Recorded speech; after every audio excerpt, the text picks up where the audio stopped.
perjalanan yang aku bawa ni, yang paling best lah. Okay, mungkin kaki aku ni memang biasa dengan kereta-kereta turbo. So mood yang paling sesuai dengan aku adalah sport lah. Kita dah tak kira dah dengan apa, dengan mood eco ke biasa ke. Sebab kalau kita tekan mood eco ni, kita dapat rasa bila kita lepas minyak, dia akan rasa kereta tu tarik. Jadi yang paling biasa sedap pun normal dengan yang normal mode dengan sport. Yang itu antara yang best lah kita bawa.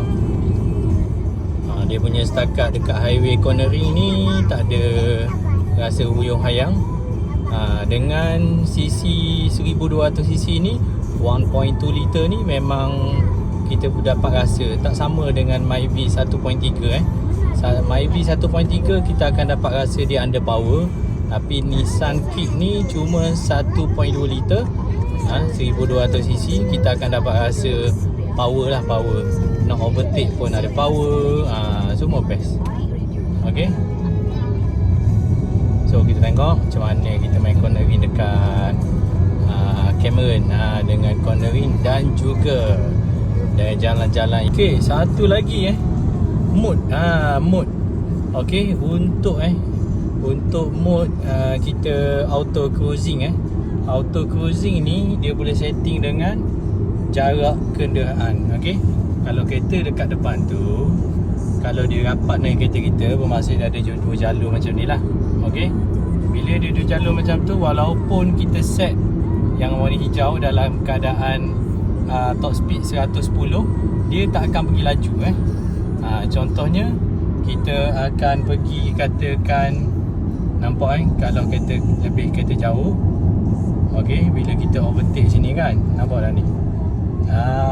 Dia tu laju je. Dia tu naik speed.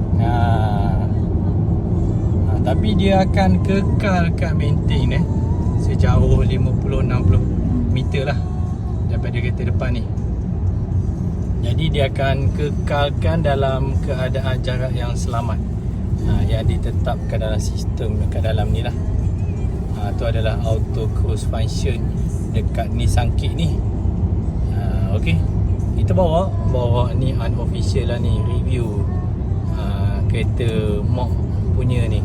Jadi aku test, kita share je apa yang lebih, apa yang kurang daripada kereta ni.